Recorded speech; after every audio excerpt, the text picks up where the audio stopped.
Metro में सफर आसान हो पाएगा, ट्रैफिक से लोग बच पाएंगे और घंटों का सफर मिनटों में तय हो पाएगा। आकाश, मैं आऊंगी आपके पास। हमारे साथ रूपेश भी जुड़ गए हैं। रूपेश, लंबे इंतजार के बाद चुनाव आयोग की टीम ने निरीक्षण भी किया, 2 दिनों का उनका दौरा रहा, अब वो वापस आ गई है और आज प्रेस कॉन्फ्रेंस भी हो रही है। तो लंबे इंतजार के बाद तारीखों का ऐलान आज होने जा रहा है। इस बीच पार्टियों का क्या रुख है, क्या तैयारियां हैं? कई यात्राएं हो चुकी हैं, कांग्रेस की भी यात्रा हो चुकी है, वोट अधिकार यात्रा, बीजेपी की भी सुझाव यात्रा चल रही है। पार्टियां किस तरह से तैयार दिख रही हैं चुनावों के लिए? देखिए, तमाम पार्टियों के जो प्रदेश कार्यालय हैं बिहार की राजधानी पटना में, वहाँ पर चहल पहल बढ़ गई है। जैसे ये सूचना आई है, कार्यकर्ताओं की बाढ़ सी आ गई है। मैं बीजेपी कार्यालय में गया था, मैं संजय झा से मिलने गया था। अभी संजय झा से मेरी बातचीत हुई, जीतन राम मांझी से मेरी बातचीत हुई। जीतन राम मांझी के पास टिकटार्थियों की भीड़, सीटें कितनी मिलेंगी अभी ये घोषणा नहीं हुई है, लेकिन वहाँ पर टिकटार्थियों की भीड़ लग गई है। संजय झा जो जेडीयू के कार्यकारी अध्यक्ष हैं राष्ट्रीय, उनके दरवाजे पर टिकटार्थियों की भीड़ लगी है। नीतीश कुमार से मिलने वालों एक अन्य मार्ग के पास तो मेरा लगता है नीतीश कुमार तय समय में अपने कार्यकर्ताओं से जो बायोडाटा लेकर वहां पहुंचते हैं उनसे मिलते हैं। मेट्रो का उद्घाटन हो गया, जितने उद्घाटन होने हैं वो उद्घाटन हो चुके हैं, जितने शिलान्यास होने हैं, जितने फीते काटे जाने हैं, जितने बहालियां निकलनी है, जितनी रेवड़ियां बांटी जानी है, जितने खैरात बांटे जाने हैं। नीतीश कुमार ने जिस तरीके से खजाना खोला है कि इनको क्या देना है, जितनी लंबित मांगें थी, जितने लोग पिछले 5 वर्षों से आंदोलन कर रहे हैं, चाहे वो शिक्षक हों या फिर जितने किसी को पेंशन बढ़ाना था, किसी को मानदेय बढ़ाना था, आंगनवाड़ी सेविका, सहायिका, जो एएनएम हैं, तमाम तरह के लोग जिनकी मांगें लंबित थी उनमें से ज़्यादातर की मांगें मान ली गई हैं। यानी कि सरकार की जो तैयारियां हैं, सरकार जिन तैयारियों को लेकर, एनडीए अपने इन उपलब्धियों को लेकर के, और जितने एनडीए के नेताओं से अभी तक मेरी बातचीत हुई है, आज शाम 4 बजे प्रेस कॉन्फ्रेंस के संदर्भ में सबने यही कहा कि हम अपनी उपलब्धियों को लेकर के सरकार ने जो काम किए हैं, और महिलाओं को एक अलग वोट बैंक, महिलाओं पर जितना फोकस है, 2010 का उदाहरण सामने रखा जा रहा है कि 2010 में जब नीतीश कुमार की सरकार बनी 2005 के बाद से दोबारा, उसमें महिलाओं की बहुत बड़ी भूमिका थी, और लिहाजा इस बार सरकार महिलाओं पर बहुत ध्यान दे रही है। महिला को एक अलग वोट बैंक के रूप में देखा जा रहा है। लिहाजा महिलाओं के खाते में अब तक 1 करोड़ महिलाओं के खाते में 10,000 रुपये दिए जा चुके हैं, और ये योजना बनी है कि राज्य के हर परिवार की एक महिला को 10,000 रुपये और बाद में 2 लाख रुपये, अगर उनका बिजनेस स्टेब्लिश होता है तो 2-2 लाख रुपये दिए जाएंगे। दूसरी तरफ आप देखें तो एसआईआर को मुद्दे को लेकर के तेजस्वी यादव और राहुल गांधी, पूरा विपक्ष यहाँ पर एकजुट हुआ था। घेराव हुआ, धरना प्रदर्शन, यात्रा, बिहार बंद का आयोजन हुआ, और उसके बाद से फिर तेजस्वी यादव की भी यात्रा यहाँ पर चल रही थी। फिर दूसरे चरण में भी उनकी यात्रा शुरू होगी। एसआईआर का मुद्दा हो या फिर माई बहन मान योजना करके तेजस्वी यादव ने भी घोषणा की है, और उनकी पार्टी के जो कार्यकर्ता हैं वो फॉर्म भी फिलअप करा रहे थे। युवाओं के लिए कई घोषणाएं, तेजस्वी यादव जो अपनी यात्रा पर निकले थे तो वो कलम बांट रहे थे, यानी कि कलम युवाओं के लिए और महिलाओं के लिए माई बहन योजना। महिला, युवा, किसी भी वर्ग को, किसी भी जाति को, जातियों का सम्मेलन यहाँ पर, रैलियां भी, छोटी रैलियां, बैठकों का दौर जारी है। कल ही महागठबंधन की बैठक हुई जिसमें यह कहा गया कि सीट शेयरिंग का फॉर्मूला लगभग फाइनल हो गया है। सभी, अभी कुछ देर में मैं मुकेश सहनी से भी यहाँ पर मेरी बातचीत होगी। मुकेश सहनी, बीच में लग रहा था कि जैसे पिछली बार मुकेश सहनी जहां पर मैं खड़ा हूं वहीं से मुकेश सहनी बीच प्रेस कॉन्फ्रेंस से तेजस्वी यादव ने उनके लिए सीटों की घोषणा नहीं की, लिहाजा वो नाराज हो गए थे। तो क्या इस बार भी जीतन राम मांझी की तरह मुकेश सहनी की भी इधर नाव डोलती हुई दिख रही है क्या? तो तमाम तरह के सवालात हैं। फिर चिराग पासवान को लेकर के भी मैंने संजय झा से सवाल किया था, उन्होंने ये स्वीकार किया कि 2020 में चिराग पासवान को लेकर के एनडीए गठबंधन में बहुत कन्फ्यूजन था, और वो कन्फ्यूजन आखिर तक रहा। बाद में चिराग पासवान अलग लड़े और इसका खामियाजा जेडीयू को भुगतना पड़ा। जेडीयू ने स्वीकार किया है कि उनके लिए चुनौती है, लेकिन एक बहुत अहम बात जो संजय झा जो राष्ट्रीय कार्यकारी अध्यक्ष हैं उन्होंने कहा, 243 सीटें हैं, बल्कि प्रो इनकम 7.5 करोड़ वोटर्स भी हैं और 243 सीटें हैं। और बिहार में सबसे बड़ी बात कही जाती है, घटक जो होते हैं, चाहे वो महागठबंधन के हों या एनडीए के हों, ये बहुत मुख्य भूमिका अदा करते हैं। ऐसे में देखना होगा, चुनाव बहुत दिलचस्प होने वाला है। हमारे साथ पीयूष जुड़ चुके हैं, चुनाव आयोग क्योंकि आज प्रेस कॉन्फ्रेंस कर रहा है और ज्यादा डिटेल्स में उनसे जानकारी लेते हैं। पीयूष, अगर 2010 की बात करें तो 6 चरणों में चुनाव कराया गया था बिहार में, उसके बाद 2015 में ये 5 चरणों में हो गया, फिर 2020 में ये 3 चरणों में हो गया। अब पार्टियां मांग कर रही हैं कि 1 से 2 चरण में चुनाव करा लिए जाएं। क्या कुछ लग रहा है आज चुनाव आयोग की तैयारी है, ऐलान होने वाला है शाम 4 बजे? निधि, देखिए, जो राजनीतिक दल हैं, विपक्षी दलों की ओर से ये मांग की गई है कि 2 चरणों में ये चुनाव कराया जाए, जबकि जो सत्ताधारी दल है उसकी तरफ से ये कहा गया है कि एक चरण में ही कराया जाए। चूँकि इसकी पृष्ठभूमि में अगर आप जाएंगी तो एक देश एक चुनाव आपको देखने को मिलेगा और यही वजह है कि लगातार चुनाव आयोग चरणों में कमी ला रहा है विधानसभा चुनावों के दौरान। तो ऐसी स्थिति में ये माना जा सकता है कि 2 चरणों में ये चुनाव आयोजित कराया जाएगा। शाम 4 बजे आज घोषणा होगी। अहम बात यह है कि महिलाओं ने पिछली बार जो चुनाव हुए थे विधानसभा चुनाव, उसमें 5% ज़्यादा वोटिंग रेशियो था महिलाओं का, जबकि 54% के आसपास था पुरुषों का और 59% था महिलाओं का। तो ऐसी स्थिति में आपने देखा कि महिलाओं के प्रति जो कदम उठाए जाने थे, जो उनको लाभ दिए जाने थे, उसको लेकर के भी कई अहम कदम उठाए गए। और दूसरी तरफ आप अगर देखें एसआईआर की प्रक्रिया को, तो एसआईआर की प्रक्रिया जब चुनाव आयोग के समक्ष पहुंची और चुनाव आयोग ने उसका प्रारंभ किया, उसके बाद मामला सुप्रीम कोर्ट पहुंचा। सुप्रीम कोर्ट के 2 आदेशों के बाद इसमें बहुत सारी स्थितियां स्पष्ट हो गई हैं। हालांकि 7 अक्टूबर को फिर से एक सुनवाई होनी है और देखना ये होगा कि जो विपक्षी दल सुप्रीम कोर्ट पहुंचे हैं वो किस तरीके से फिर नया कोई शिगुफा लेकर के आते हैं या फिर कोई तथ्य सामने रखते हैं जिससे सुप्रीम कोर्ट को चुनावों की घोषणा के बाद हस्तक्षेप करना पड़े। हालांकि चुनावों की घोषणा के बाद आमतौर पर सुप्रीम कोर्ट आचार संहिता लागू होने के बाद कोई हस्तक्षेप नहीं करता है और ये कहता है राजनीतिक दलों से कि आप चुनाव समापन का इंतजार करिए। तो ऐसी स्थितियां हैं। चूंकि एसआईआर की वजह से ये मामला काफ़ी हाइप में गया और सुप्रीम कोर्ट तक पहुंचा और अब जबकि घोषणा होने वाली है आज शाम 4 बजे, तो देखना ये होगा कि चुनाव आयोग इस मामले में कितनी सतर्कता बरतता है और किन जो अनसुलझे सवाल हैं जिन पर उसे जवाब देना है वो किस तरीके से मीडिया के सामने रखता है और जनता के सामने रखता है। जी निधि।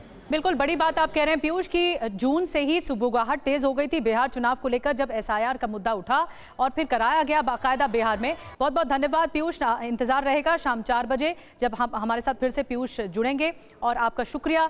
आकाश आपका भी धन्यवाद मेट्रो की ये यात्रा दिखाने के लिए और किस तरह की सुविधाएं ये बताने के लिए। रूपेश हमारे साथ बने रहेंगे। लेकिन रूपेश नहीं, आपको बता दें TV9 संवाददाता जब पहुंचे जेडीयू के कार्यकारी अध्यक्ष संजय झा से बातचीत करने तो उन्होंने बड़ी बात कही है। बड़ी बात ये कही कि एनडीए चुनाव के लिए पूरी तरह से तैयार है। संजय झा ने कहा है लोग जाति धर्म से उठकर वोट करेंगे। बिहार को डबल इंजन की सरकार का फायदा मिला है और बिहार में नीतीश कुमार का जो ग्राफ है वो भी बढ़ा है। कितने तैयार हैं आप, कितनी तैयार है एनडीए, कितनी तैयार है जेडीयू? नहीं, बिल्कुल एनडीए पूरी तरह तैयार है और इसलिए तैयार है कि हम लोगों के पास लंबी लिस्ट है अपने 5 साल के अचीवमेंट का और हम लोग अपने काम काज पर लोगों के बीच में वोट मांगने जाएंगे। बिहार में नीतीश कुमार जी ने पिछले 20 साल में एक नैरेटिव बना दिया कि जात धर्म से ऊपर उठ करके आप वोट करने जाएंगे और वो लोग जाके करते हैं। महिला वोटर इंडिपेंडेंट अपने सोच से वोट करेंगी, ये इसी 20 साल का अचीवमेंट है। तो मुझे लगता है कि लोग मन बना लिया है और बहुत दिन के बाद बिहार को डबल इंजन के सरकार का भी एडवांटेज मिला है और मुझे लगता है कि जो हम लोग घूम रहे हैं बिहार में अनप्रेसिडेंटेड बहुत बड़ा समर्थन इंडिया। आपने महिला वोटर्स की बात की। 2010 में जब नीतीश कुमार को प्रचंड बहुमत मिला, सरकार बनी, तो ये माना गया कि महिला एक अलग वोट बैंक है और महिलाओं की वजह से नीतीश कुमार की सरकार बनी। उसके बाद महिलाओं को लेकर उन्होंने कुछ फैसले भी किए। 2015 फिर 2020 आते आते लगता है नीतीश कुमार का ग्राफ गिरा, सिर्फ 40 के आंकड़े तक रह गए नीतीश कुमार। नीतीश कुमार का ग्राफ नहीं गिरा था। नीतीश कुमार का ग्राफ तो जो 2005 में शुरू हुआ वो हमेशा ही बढ़ता चला गया। 2020 में कुछ आपसी तालमेल का भी कन्फ्यूजन था लास्ट मोमेंट तक। मुझे लगता है कोरोना के बाद पहला चुनाव हुआ था, बिहार में हुआ था, तो एक माहौल भी उस तरह का था।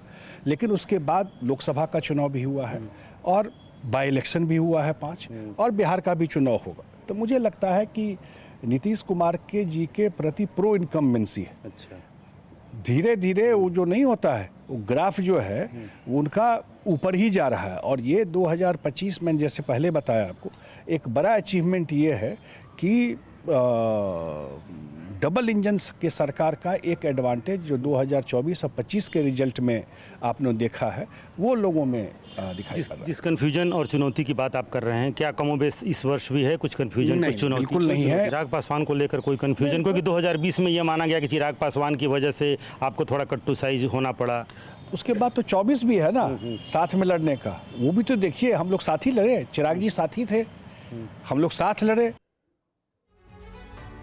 तो पार्टियों के बीच में हलचल है और आपको बता दें तारीखों के ऐलान से पहले जीतन राम मांझी का भी दावा आ गया है सामने। जीतन राम मांझी कह रहे हम चुनाव के लिए पूरी तरह से तैयार हैं, यानी HAM उनकी पार्टी चुनाव के लिए तैयार है। हम लोग लगातार तैयारी में जुटे हैं, राष्ट्रहित राज्य हित में NDA गठबंधन है और बिहार में विकास के मुद्दे पर चुनाव इस बार लड़ा जा रहा है।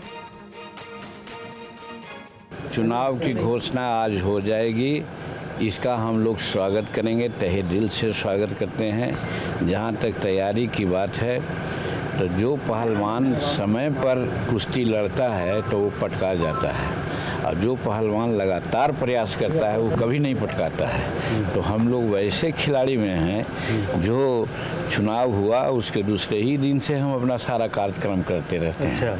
इसलिए हम लोग एकदम पूरा तैयार हैं और हम समझते हैं कि जिस गठबंधन में है NDA के साथ डबल इंजन की सरकार है, वो राष्ट्र हित और राज्य हित में उसको हर तरह से कंटिन्यू कराने का हम लोग प्रयास करेंगे।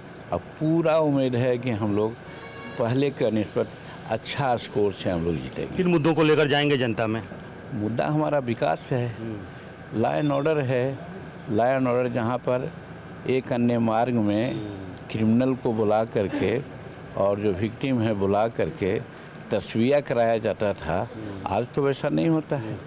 कोई जातीय दंगा या कोई सांप्रदायिक दंगा तो आज तक नहीं हुआ है। और जहाँ तक विकास की बात है तो हर गांव बारामरसा रोड से जुट गई है और हर गांव में बिजली गई है, तो और क्या चाहिए। और प्रधानमंत्री नरेंद्र मोदी जी यहाँ 5 लाख का सौगात दे चुके हैं, 5 लाख करोड़ का। तो मेरा कहने का मतलब है कि हर तरह से डबल इंजन की सरकार काम कर रही है और कैसा सरकार चाहिए इस राज्य को, इसलिए यहाँ की जनता मन बना ली है। सीट शेयरिंग को लेकर बात बन गई, कितनी सीटों पर मांगी? इस पर बात हम लोग अभी नहीं करेंगे। इस पर बात अभी नहीं करेंगे। तो हर राजनीतिक नेता की बात इस वक्त बहुत महत्वपूर्ण है। आज चुनावी तारीखों का ऐलान हो रहा है और आपको बता दें बिहार चुनाव के ऐलान को लेकर बिहार बीजेपी अध्यक्ष दिलीप जायसवाल ने कहा है कि जनता को चाहिए कि वो हर चीज NDA सरकार में मिला है। वहीं JDU के राष्ट्रीय प्रवक्ता राजीव रंजन ने यह कहा है कि नीतीश सरकार ने इतनी लंबी लकीर खींच दी है कि विपक्ष को कोई मुद्दा नहीं मिल रहा है। वहीं केंद्रीय मंत्री गिरिराज सिंह ने तेजस्वी के उस बयान पर पलटवार किया जिसमें उन्होंने दावा किया था कि बिहार में सत्ता बदलने वाली है। क्या जात पात पर सरकार बनेगी? क्या अफवाह फैला करके सरकार बनेगी? क्या इनके पास अब कोई विकास का मुद्दा नहीं रहा? विपक्ष के पास क्या अब कोई विकास का मुद्दा नहीं है? जनता का जो इच्छा है, जनता का जो चाह है, जो मतदाता को चाहिए, वो NDA सरकार ने सब कुछ किया है। तो विपक्ष अब जो है विकास पर, मूलभूत सुविधा पर क्या वोट नहीं चाहती है? आखिर जनता सरकार क्यों चुनती है? एक बार सवाल कीजिए आप लोग भी। एक बार मीडिया कर्मी को यह सवाल विपक्ष से करना चाहिए कि जनता सरकार क्यों चुनती है?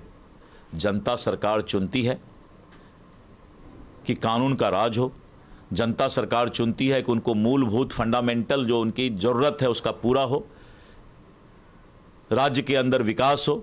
इन सब मुद्दा पर अब कोई चर्चा नहीं कर सकते हैं, क्योंकि जनता जितना चाहती थी उससे ज्यादा दोगुना जो है सरकार ने क्रियान्वित करने का काम किया।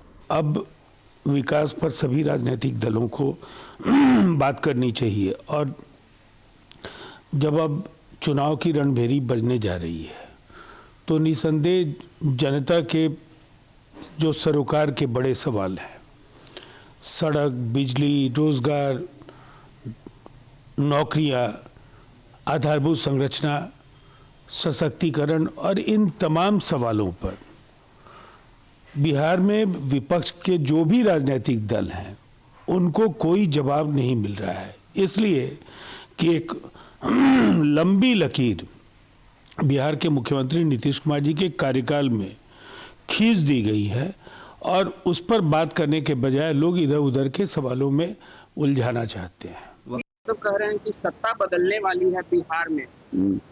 मुंगेरी लाल के हसीन सपने देखने में तेजस्वी जी को कौन रोकेगा।